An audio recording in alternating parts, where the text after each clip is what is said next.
Okay class, as for the today's lecture what we are going to do, जैसा कि मैंने आप लोगों को प्रीवियस लेक्चर में बताया था that our prism topic hasn't been completed yet, अभी तक वो खत्म नहीं हुआ है. So we are going to continue with the prism topic itself and today we are going to study the minimum angle of deviation. So आज के लिए हमारे टॉपिक का नाम होने वाला है minimum angle of deviation. So you we are going to look for that, but उससे पहले हमें अपने प्रीवियस लेक्चर को within the 2 to 3 minutes एक बार उसे रिकॉल करना है. So let's go with the previous screen जो हम लोगों ने अब तक डील किया है, एक बार उसे जल्दी से चेकआउट कर लेते हैं. So in the previous lecture हम लोगों ने क्या क्या स्टडी किया, please everyone check this out. What we study about the prism that whenever the incident ray enters the prism from the one surface it get refracted one time at the incident phase. पहले जो आपका incident surface है उसमें आपका refraction होगा, then आपका emergent surface पर आपका दोबारा से रिफ्रैक्शन होगा, and finally the ray get emerges out. So we have 4 different angles जो हम लोगों ने स्टडी किए थे: incident angle, emergent angle, prism angle and angle of deviation. Okay, and we in the previous lecture what we got the relation between all the 4 angles, that the angle of deviation is equal to incident angle plus emergent angle negative of the prism angle. ये हम लोगों ने relation find out किया था और हमें इसका help और इसकी जरूरत आज भी होगी. बट वन मोर थिंग जो हम लोगों ने एनालाइज किया था, जो हम लोगों ने स्टडी किया था, that thing was that the prism angle is always equal to the sum of R1 and R2. And what is the location of R1 and R2? R1 और R2 कहां पर हैं वो आप लोग डायग्राम में इजीली देख पा रहे होंगे.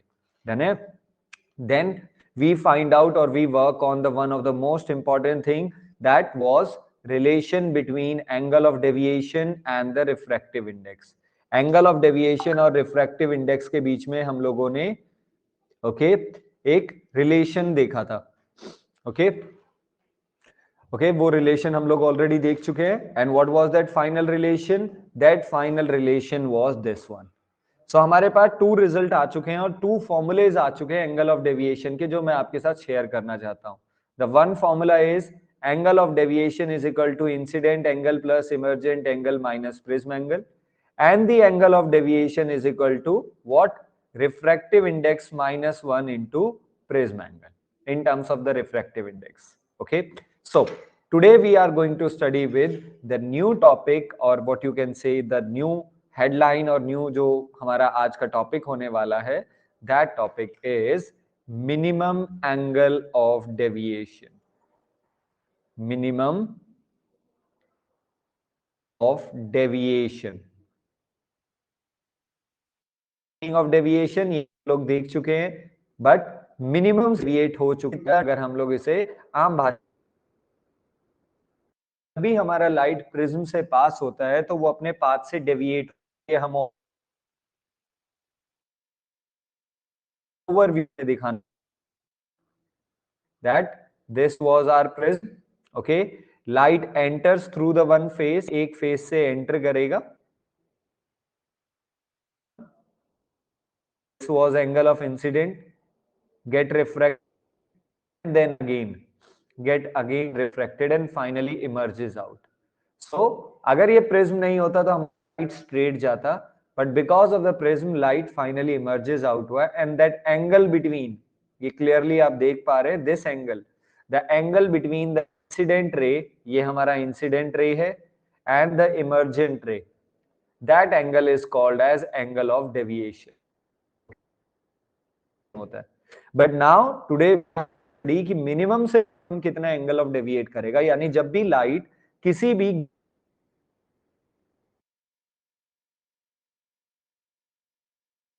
होने वाली, for that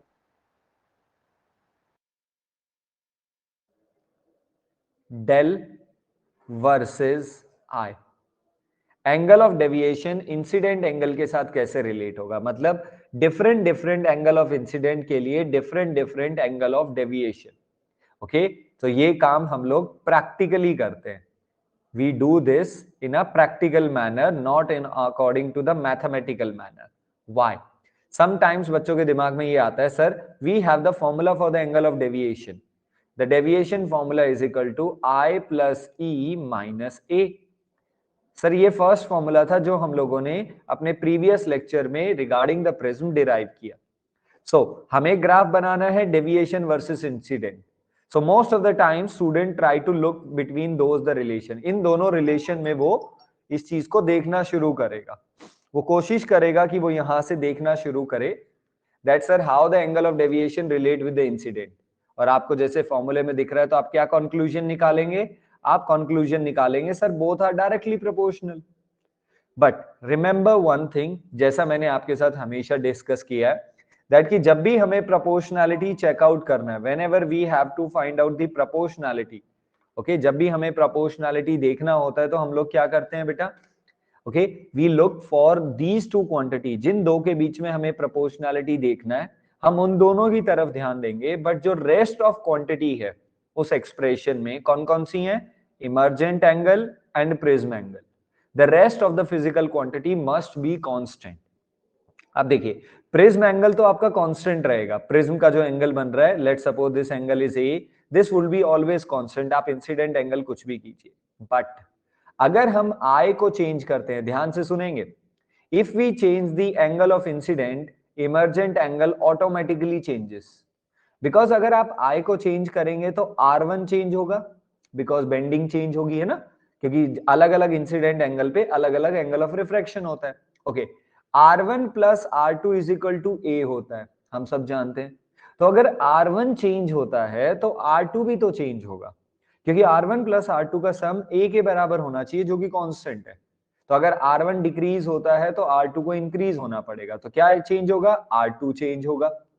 so what I am saying कि अगर हम इंसिडेंट एंगल को चेंज करते हैं तो R1 चेंज होगा। If R1 changes that result in the change in R2, and if R2 changes तो वो आपके इमर्जेंट एंगल यानी बेंडिंग को चेंज करेगा। तो इसका मतलब we can say by changing the incident angle emergent angle also changes. So इसका मतलब when we try to look, जब हम ये देखने की कोशिश करेंगे how the deviation angle relate with the incident angle, but emergent angle constant नहीं रहेगा, तो ये जो डायरेक्टली प्रोपोर्शनैलिटी का जो हमने मैथमेटिकल रिजल्ट बनाया है, इट कांट बी डन, ये नहीं हो सकता। सो इसके लिए हमें क्या करना पड़ेगा, we have to go with the practical manner. हम लोग प्रैक्टिकली करेंगे, क्या करने वाले हैं practically, we are going to find out the angle of deviation for different angle of incident। मतलब इंसिडेंट एंगल की अलग अलग वैल्यू लेंगे और उसके रिस्पेक्ट में अलग अलग angle of deviation find out करेंगे प्रैक्टिकली। लेट सपोज आपने इंसिडेंट एंगल ले लिया 25 डिग्री, उसके लिए डेविएशन एंगल कितना हुआ वो हमने मेजर कर लिया। Next time the incident angle is 30 degree, उसके लिए डेविएशन क्या हुआ वो हमने प्रैक्टिकली फाइंड आउट कर लिया। And once we got this table, जब हमें डेल और आई की ये जो टेबल मिल जाएगी जो कि हमें प्रैक्टिकल रिजल्ट से मिला है, we are going to plot the graph. Now we are going to plot the graph and you will see there is something different in the graph. The graph look like in a decreasing manner, but up to a certain point। मतलब पहले जैसे जैसे आप incident angle को बढ़ा रहे थे आपका एंगल ऑफ डेविएशन आपको कम होता हुआ दिखाई देगा, decreasing decreasing decreasing, but up to a certain point. Okay, उस पॉइंट के बाद आपका डेविएशन एंगल फिर से बढ़ना शुरू होगा। Means by increasing the incident angle को इंक्रीज करते हुए हमें डेविएशन के दोनों फेज देखने को मिल जाते हैं जब हम उसे प्रैक्टिकली करते हैं। हमें पहले वो डिक्रीज होता हुआ दिखाई दिया, then it start getting increasing. Okay, so this is that point, ये वो पॉइंट है जहां पे डेविएशन सबसे कम है, and we call that angle as a minimum angle of deviation. इसी एंगल को क्या बुलाएंगे, minimum angle of deviation. What we call, we will call this as a minimum angle of deviation, ये है। And it is been very surprise to see in a practical result, ये बहुत एक surprising result मिला that when the deviation angle was minimum, जब आपका deviation angle सबसे कम था इस ए पॉइंट पर, उस इंसिडेंट एंगल की वैल्यू एग्जैक्टली इमर्जेंट एंगल की वैल्यू के बराबर मिली।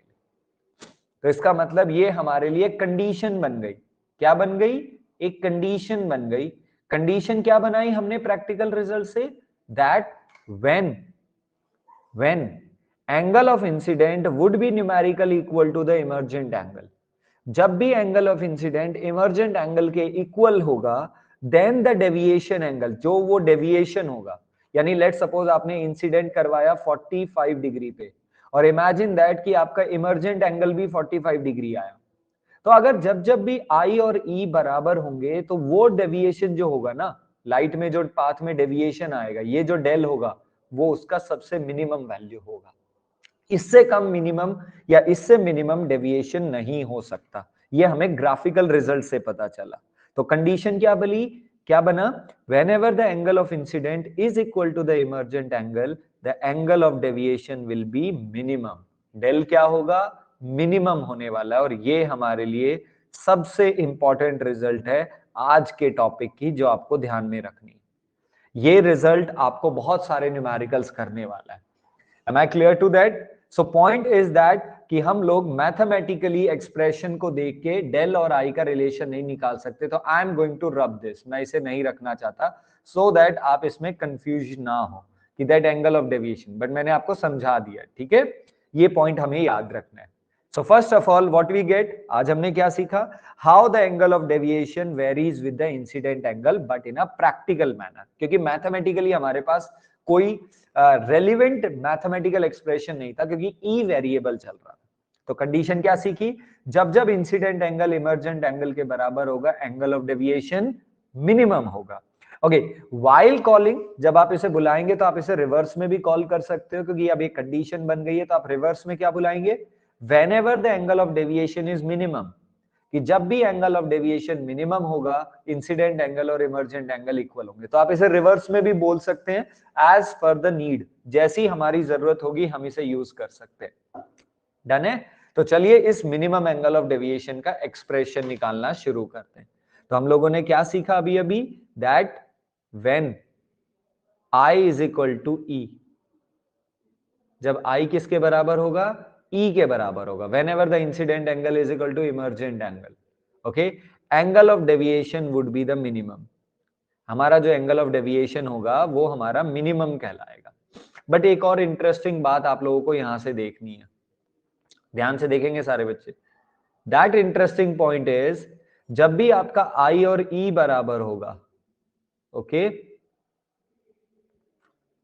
whenever the angle of incident is equal to angle of emergent, so these two inside angle, ये जो अंदर वाले एंगल हैं R1 और R2, ये दो भी मैथमेटिकली इक्वल मिलेंगे। कैसे? आप P पॉइंट पे स्नेल्स लॉ लगा लीजिए एंड Q पॉइंट पे भी स्नेल्स लॉ लगा लीजिए। Okay, this is refractive index μ2, the surrounding is μ1। तो अब आप ध्यान से देखिए, P पॉइंट पे स्नेल्स लॉ लगाएंगे, the expression would be μ2 by μ1 is equal to sin I by sin R1। This is the Snell's law at P point. At Q point अगर आप स्नेल्स लॉ लगाते हैं तो आपका एक्सप्रेशन बनेगा μ2 by μ1 is equal to sin E by sin R2। You can use that, आप try करके देखेंगे इसे please, this is the basic part. So at both the points हमारे पास रिजल्ट आए। Now their LHS are equal, दोनों की LHS equal है, क्योंकि both are the result of ratio of μ2 by μ1। तो इसका मतलब कंक्लूजन क्या निकला?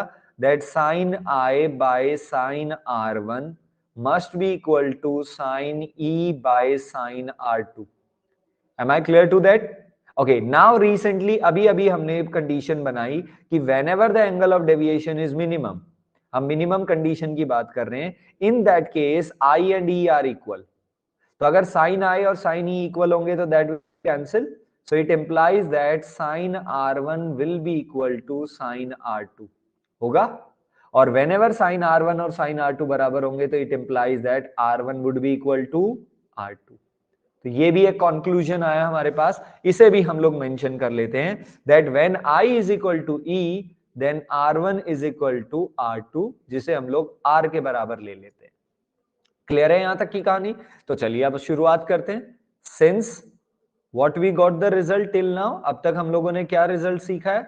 अब तक हम लोगों ने ये सीखा है that del is always equal to I plus E minus A, ये सीख चुके हैं हम लोग। सो एंगल ऑफ डेविएशन क्या है? According to this condition the angle of deviation is minimum, deviation हमारा मिनिमम है। तो अगर डेविएशन मिनिमम होगा, प्लीज इस एक्सप्रेशन को आई रिक्वेस्ट ध्यान से जरूर देखें, बिकॉज यही हमें बहुत सारे न्यूमेरिकल्स में हेल्प करने वाला है. So when angle of deviation is minimum, I is numerically equal to E. तो I can write I plus I negative of A. तो हमारे पास रिलेशन क्या बना, del M is equal to 2I minus A. Clear? So what would be 2I? 2I is equal to del M plus A, और angle of incident is equal to del M plus A by 2. Am I clear up to here? This is our incident value in terms of, ये हमारा incident angle है किसकी term में, minimum angle of deviation की term में. Am I clear? Okay. One more thing that we know, since R1 plus R2 is equal to A, ये भी हम लोग जानते हैं. Okay, but according to this condition, इसी कंडीशन में अभी अभी हम लोगों ने साइड में सीखा है that R1 is going to numerically equal to R2. तो हमारे पास फॉर्मूला क्या बन जाएगा, R plus R which is equal to 2R is equal to A, और R is equal to A by 2. So we also got the value of R. R जो कि R1 और R2 के दोनों के बराबर होगा, यानी R1 की वैल्यू भी A by 2 होगी, यानी half of the prism angle, and R2 would be also the half of the prism angle. But ये कब होगा, जब हमारा एंगल ऑफ डेविएशन मिनिमम होगा. So by this manner we got the value of I and R. अगर ये हो चुका है तो एवरीवन आप इसी डायग्राम को यूज कर सकते हैं. At P, apply Snell's law. P point पर प्लीज Snell's law अप्लाई करते हैं. So what would be the result? The result of the Snell's law is mu2 by mu1 is equal to sin I by sin R1. R1, okay, and R1 is equal to R.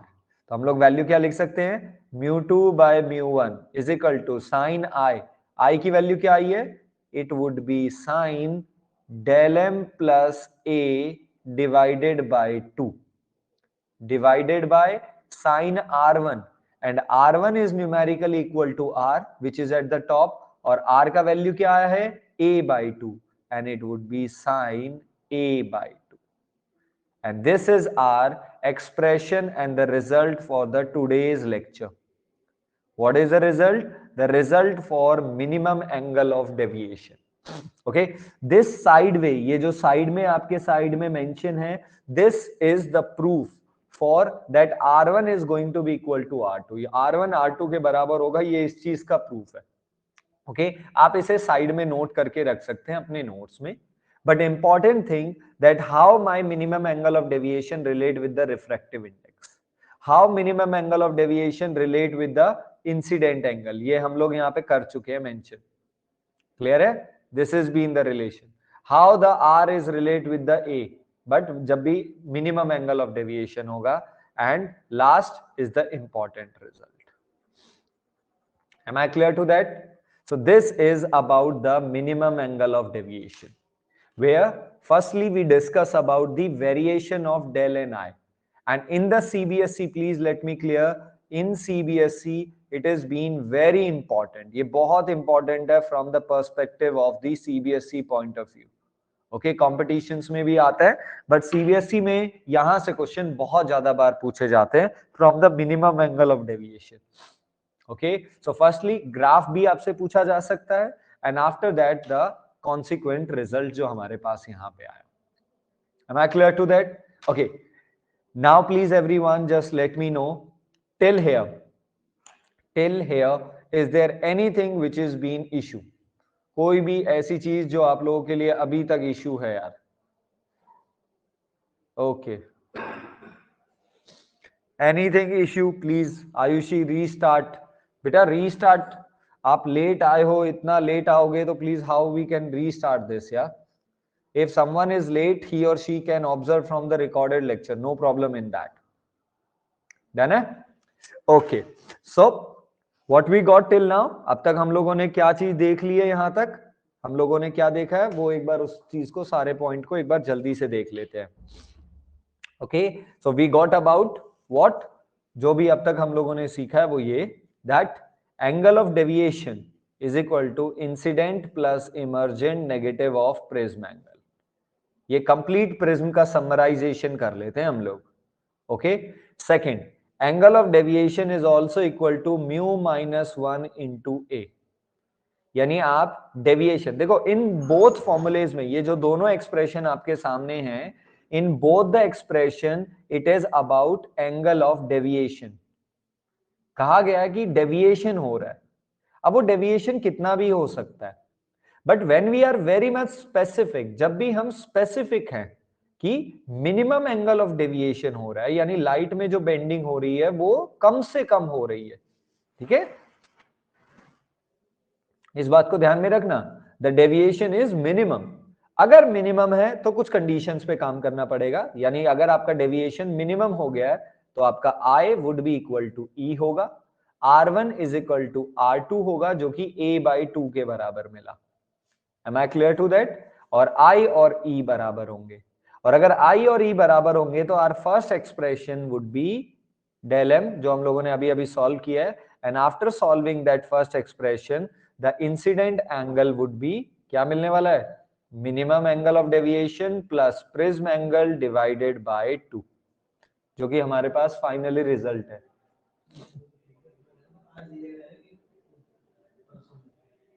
देख लो आप,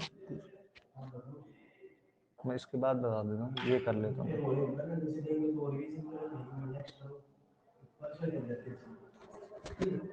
ठीक है, तो minimum angle of incident that this one will be the result ना, ये हमारा result हो गया। और फाइनली जो हमारे पास रिजल्ट आया था that μ2 by μ1 is equal to sine del m plus A/2 divided by sine A/2। Clear है? So this was the result for minimum angle of deviation होने पर। Okay, now before ending the lecture let's check out a simple numerical जो आप लोगों के सामने है please, जो कि सीबीएसई के सैंपल पेपर में पब्लिश हो चुका है। एक बार ध्यान से देखेंगे। Question is calculate the refractive index of the material of equilateral prism. What is the meaning of equilateral? That उसके ऑल एंगल्स आर इक्वल, और अगर सारे एंगल्स इक्वल हैं तो प्रिज्म एंगल कितना होने वाला है? The prism angle is going to be 60 degree. The angle of minimum deviation is 60. Minimum angle of deviation teacher ने क्लियरली मेंशन कर दिया है कि एंगल ऑफ डेविएशन मिनिमम है, तो वो del m दे दिया। Now teacher is asking for refractive index, तो अभी अभी हमने को रिलेशन लिखा है क्या, μ2 by μ1 is equal to sin del m plus A/2 whole divided by sin A/2. Okay, just uses very precisely. So μ2 refractive index of the glass, μ1 is the refractive index of surrounding. Now in this numerical there is nothing talk about the surrounding medium. इस numerical में surrounding के refractive index के बारे में कोई बात नहीं किया गया है, तो we will take the surrounding as a air, और एयर का रिफ्रैक्टिव इंडेक्स आप सब जानते हैं, that would be 1. Now sine del m, what is the minimum? 60 plus what is the prism angle? 60 divided by 2 divided by sine 60/2। Simple trigonometry का relation रह गया जो आप आराम से सॉल्व कर सकते हो, whether you are mathematics student और बायोलॉजी स्टूडेंट, इससे कोई फर्क नहीं पड़ेगा। ओके, तो sine 60 plus 60 that would be 120, 120/2 it would be sin 60 divided by sin 30. Sin 60 you all know √3/2. What is sin 30? It would be 1/2. By 2 cancel, and what is the refractive index? The refractive index of that glass material should be √3. और अगर आप root से हटके इसकी numerical value रखना चाहते हैं तो आप सब जानते हैं the value of the √3 is 1.73. Am I clear to that? Then so there are some questions that I want to put as your homework, जो मैं चाहता हूं आप लोग देखें, and take the snapshot of all these. इनका snapshot आप लोग ले सकते हैं, आप इसको ध्यान से देख सकते हैं, ठीक है? So try to work these 2-3 numericals as a homework. Try करेंगे, क्योंकि जब तक आप ट्राई नहीं करेंगे तब तक लेक्चर का कोई वर्दी नहीं होने वाला, है ना? The next one is 94. ये वाला भी आपके पास होमवर्क है, क्लियर है? एंड द लास्ट जो आपके पास आपको करना है, this one is okay, so there are 3 questions जो आप लोगों को होमवर्क में मिल रहे हैं जिसको आप लोग कंप्लीट करेंगे. I am again going to repeat the screen. 93, 94 and 95. Done है? क्लियर?